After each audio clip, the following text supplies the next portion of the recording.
single fuel-efficient stove can save nearly 3 tons of greenhouse gas emissions per year. US non-profit company Impact Carbon is working in Asia, Central America and Africa to sell these savings as carbon credits, and it's using the money to make the stoves more affordable for customers.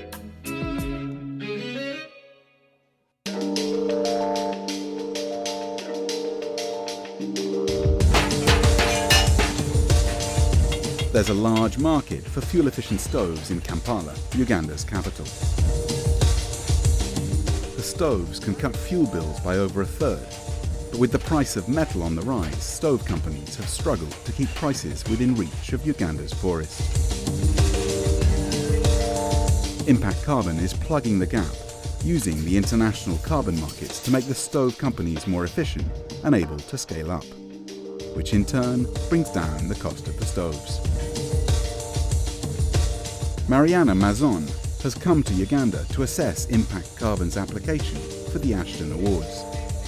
We go into quite a bit of detail. We talk to the distributors, we get figures on environmental benefits, on social benefits, are people making more money, saving money, and if there's really a potential to scale.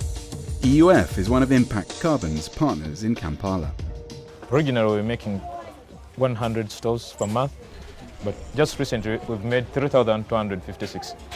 We're in position of subsidizing the stove cost, and we give it out at a fair price to the final users. It also helped us in doing marketing campaigns. Just recently I had an ED promotion that they helped finance, and that was the best sales we made ever since we started. Carbon finance works by selling units of avoided greenhouse gas emissions called carbon credits. These units can be bought by companies or individuals wanting to offset their own emissions. Before they start selling carbon credits from fuel-efficient stoves, Impact Carbon has to measure the amount of greenhouse gas they save. The kitchen performance tests, you are comparing the consumption of fuel in kitchens when the households use their old stoves and when they have the new stoves. So you can actually determine the fuel saving, and this would be used in the calculation of the emissions reductions. The tests in Uganda found that each fuel-efficient stove prevents around 2.8 tons of carbon dioxide emissions per year, creating a benchmark for the sale of carbon credits. You go from actually measuring the reduction and turn it into a product that can be sold. Cook stove projects in particular are more desirable and can be a more valuable product to people because of the health and the poverty alleviation economic impacts for people.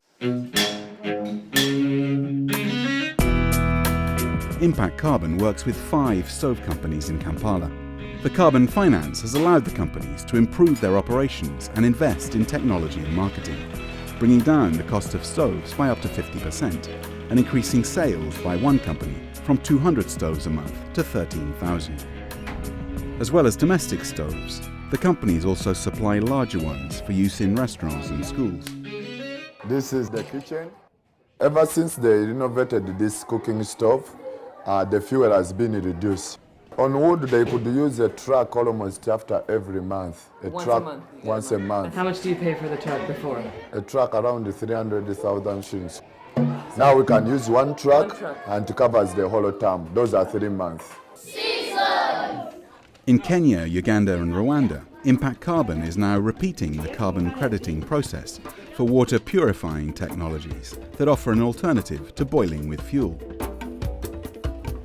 Carbon finance goes beyond just allowing us to be able to provide a subsidized product. It allows us to do things like research, do things like market testing, and find locally appropriate, affordable products and scale them up. Because even if you have an affordable product, you still need to be able to reach people. We have about 5 winners a year that we hold up as the champions in this area. So I think a lot of people see us as a source of best projects being done in local sustainable energy. And to keep that reputation and to keep being a source of good projects, we have to always find the best and make sure they're the ones with the most potential to continue to grow and continue to do the work that they're doing.